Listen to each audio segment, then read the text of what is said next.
Welcome back everyone, I'm Robbie. I'm Jeremy. And this is our final video in our Wizarding World lead up to the Crimes of Grindelwald. So we're doing Fantastic Beasts and Where to Find Them. It's the first film in this new series. You're right, yeah.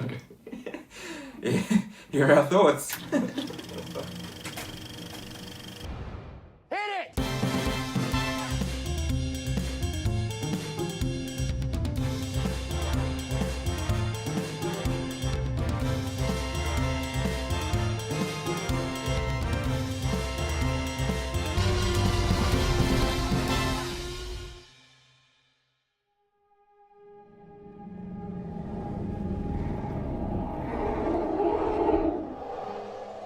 You've known for 24 hours that an unregistered wizard set magical beasts loose in New York.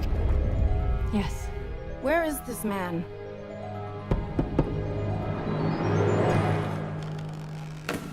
So, you're the guy with the case full of monsters, huh? Whose travels first? Mr. Scamander, do you know anything about the wizarding community in America? We don't let things loose. Hey, Mr. English guy! I think your egg is hatching! Fantastic Beasts and Where to Find Them was directed by David Yates, who returns from directing the last few Harry Potter films. No Harry, Ron and Hermione this time though. We have brand new characters. Eddie Redmayne comes in as Newt Scamander. We have Catherine Waterston, Alison Sudol, Dan Fogler, John Voight, and Colin Farrell. Yes. The story is pretty much Newt. I think he's still in the process of making Fantastic Beasts and Where to Find Them. The book? Yes, Yeah. which was a huge part of Harry, Ron, and Hermione. It's his textbook, Yeah, from Hogwarts, and he's pretty much coming. Well, the story is he's coming to America from the UK to release Frank, who is a Thunderbird, back into the wild in Arizona, but all goes array. Array? Yeah. Array? Yeah. When he arrives, and pretty much. Well, we're going with that. Yeah. And all hell breaks loose, unraveling this massive story of He stumbles upon this huge dark plot and gets entwined in it. Spoiler warning going forwards for Fantastic Beasts and Where to Find Them. If you haven't seen the movie by now, like it's been out for a couple of years. If you're a Harry Potter fan, you should definitely watch this because it's great. Yeah. First thoughts on the film. What do you think of it? Oh, brilliant! I think that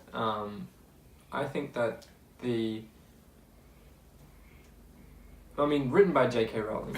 I think that its relevance to the magical world and everything's still like staying the same and bringing life to things we haven't seen for many years since the release of Deathly Hallows Part 2 was brilliant. I thought that nothing had changed almost. It was a different story, a different place. Different time. Yeah, but the magic was still there. It feels like the same universe despite being in the 20s. Exactly, yes. And Eddie Redmayne as Newt Scamander is brilliant. Yeah. In fact, the whole cast are. Yeah. And they play the characters perfectly. Like Colin Farrell as Graves. Yeah. Graves is his name. Percival Graves. Percival Graves is the dark, sadistic, brilliantly done character. Yeah. Dan Fogler as the Muggle who's dragged into all this. Yeah. Oh God, he is funny. Jacob Kowalski. Yeah. He is so funny. He has some of the funniest exclamations, I guess you can call him. God, he's so good. When he drinks a giggle of water, it's hilarious. It's so great. And what's great about that, it's the first time you have a Muggle as a principal character in any wizarding movie. Yeah, definitely. And like... Or a nomad, like they call them. A nomad. In America they call nomads. But that's not something you would consider normal. Like, that never happens in the Harry Potter books. No. It must have been like an old-timey thing that they hadn't quite, drawn ground rules on yet or whatever. But Well, no, it is, because they say at the end, wipe his memory. He just accidentally brought into the whole thing because he stumbles upon one of Newt's Fantastic Beasts. That's true, yeah. Yeah. But, yes, it's, I like how Newt has that sort of fondness for Jacob as well. Like, Yeah. he even says, cause you're my friend. Yeah. Like, Yeah. and all that. What I love about Newt is, from the get-go, he feels like a fleshed-out character. And he feels unique. I love how he's written to have this affinity for animals, and he knows how to behave around them. But around people, his own species, he's incredibly awkward, and he doesn't feel like he fits in. He even says in one scene, like, animals don't, like, lie to you or deceive you. It's only a human quality. Yeah. Talking about the Fantastic Beasts, we have to talk about the title characters. Obviously, the one I think for both of us that really stands out and shines is The Niffler. that little guy, the Niffler. Yeah. God, he was brilliant. Yeah, he was. And, like, I mean, he's not acted by anyone. He's just CGI'd onto screen. But, like, just... I wanted one going home. I was like, I want to go to the pet store and find a Niffler. Yeah. Cute little magical creatures that love stealing and hoarding shiny objects, basically. Yeah. And they have a pouch that can hold, like... infinity, pretty almost much. infinity, yeah. But his mannerisms are so well done. The animators have done such a brilliant job of bringing him to life. Just his little quirks and things. And his comedic timing. This CGI character has got amazing comedic timing.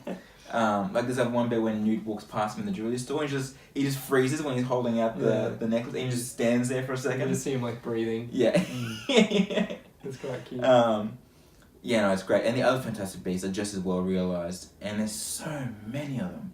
Especially when you go down into Newt's case, and you see his whole kind of zoo for them all, the habitat for them. There's so many of them. Like the imagination behind them all is astounding.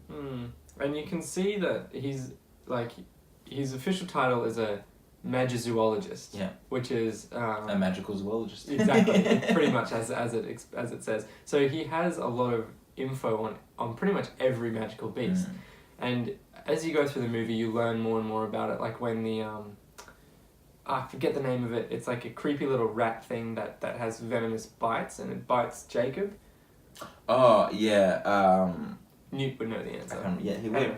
Yeah, the symptom is flames out Uranus. Yeah, that's right. Yeah, and he like immediately knows how to cure it, and then you're constantly learning more and more about each of the magical beasts, and that's what you'd expect, from Fantastic Beasts and Where to Find Them, and that's what I think I love about the movie the most.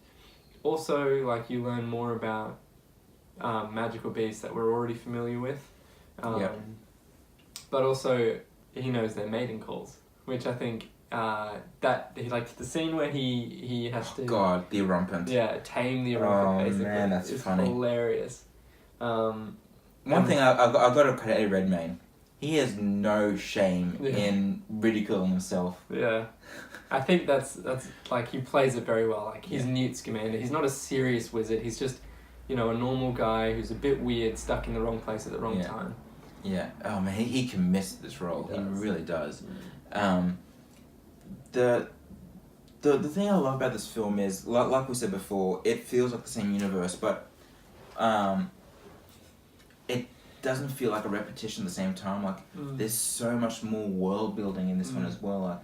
Not that Harry Potter and world building, there's a lot of world building, but that was obviously the UK and that aspect of the Wizarding World.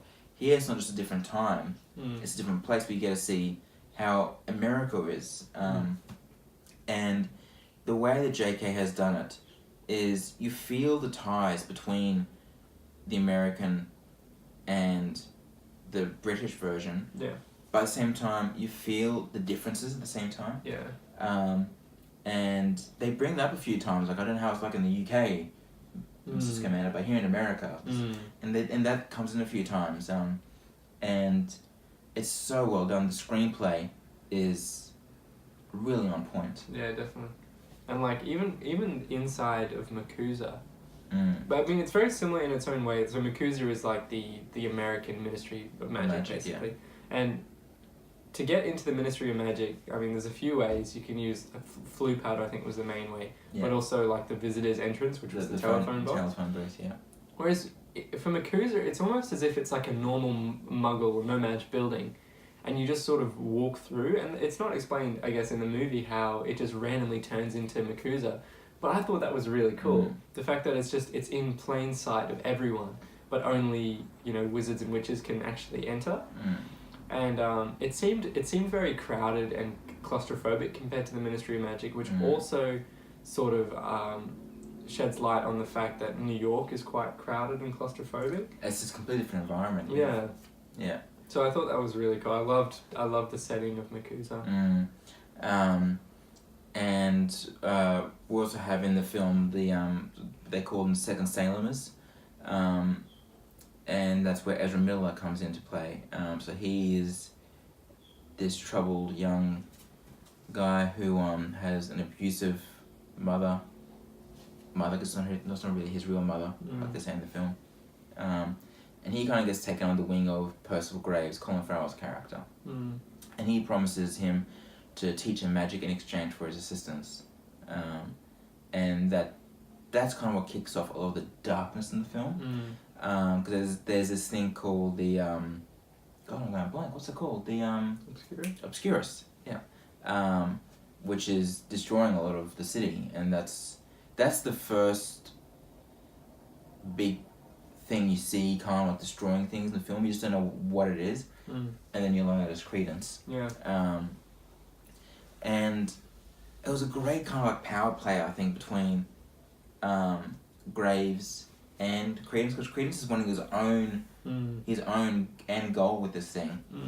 But as is clear when you get to the very end, Graves was actually using him for his own purposes, and Graves wasn't Graves. It was Grindelwald. He was Grindelwald the entire time. Yeah. Tiny little cameo from Johnny Depp. Yeah. Can't wait to see him in the new one. But, oh man, that was such a great entrance to Grindelwald. It was, yeah. Just the transformation. So it's not clear whether Grindelwald was using Polyjuice Potion or not. It definitely didn't seem like it. But apparently all it took was a Revelio charm by Newt to reveal him. Which, is that can you reveal from Polyjuice Potion like that? Not to my knowledge. No. Because... JK, if you're watching, can you comment down below and tell us? I'm sure it's explained somewhere, but I remember it being a little bit... everyone thought, like, after watching the film, like, how can a simple Revelio charm, overpower, the disguise of one of the greatest dark wizards in history? So I don't think it was Polyjuice Potion. It must have been some other, not as powerful charm that was hiding him. But either way, like... You could almost tell... It's a great reveal. Yeah, like, you can almost tell that Graves was going to lose anyway. Yeah. And at that point, it's almost like he wanted to be caught. He just used it enough, reveal who I am. He knows he's going to break free anyway, I'm sure. Which he does. As we see in the trailers of the new one. Obviously he does, yeah. And, yeah, a lot of people said they would prefer having Colin Farrell playing Grindelwald rather than Johnny Depp. I'm probably in the minority of this. I am very happy that it's Johnny Depp playing Grindelwald. I think he is a perfect fit. Not just because he's my favourite actor, but I think he has the qualities, the eccentric qualities you need for Grindelwald going forwards. Well... We'll wait and see how it's like. Yeah, so the reason that whole Johnny Depp controversy is a bit interesting because a lot of the actresses and actors so far throughout the magical world have been played by their characters' nationality respectively. Like all of the characters in the Harry Potter series are all British, playing British characters, and I think they tried to do that likewise with Fantastic Beasts. Of course, Newt is still British. Eddie Redmayne is British, playing a British Newt. Catherine Waterston's American, I'm pretty sure. Yeah. And then all of a sudden we've gotten, an American actor, Johnny Depp, playing a Bulgarian or Hungarian or whatever. He's East European something. Yeah, some European character. And a lot of the fans thought, well, that's not fair, blah blah blah. But also, J.K. Rowling herself has stood up for Johnny Depp in playing Grindelwald, saying that she would have picked him over anyone else. So you have to sort of think like, well, if the Queen herself has said that, then, you should probably back off and just at least give him a chance. Like we said, he's only had, 10 seconds of screen time so far? See how he is in the new one. Yeah. Which apparently, for all the reports I've heard, he is fantastic. Yeah. We'll get more into that when we do the new one. But back with this one. It's a great ending. I think it works well as its own standalone film while still opening up possibilities for the future. And then finally, my final point is the music. James Newton Howard comes in for the first time to compose for the Wizarding World and does a terrific job. Tapping into the magical aspects of it. He brings back Hedwig Sim a couple of times, but it has a really great a really great 20s vibe to the whole score. Yeah. It's a lot of brass. Yeah. So what are you giving it? 5 stars. Yeah. 5 stars again. Everyone we've done so far has been 5 stars, except for the Goblet of Fire. And Prison of Azkaban for me as well. Yeah. We're not biased.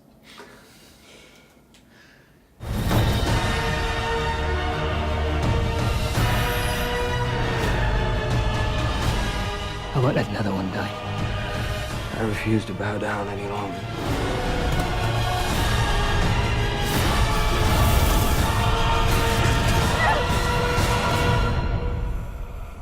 Time is running out. Mr. Commander.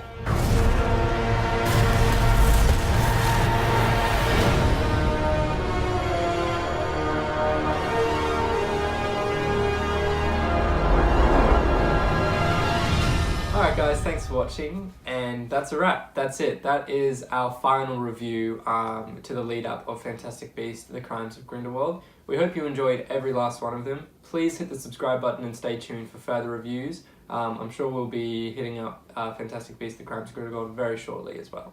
And that's it for today, guys. We'll see you in the next.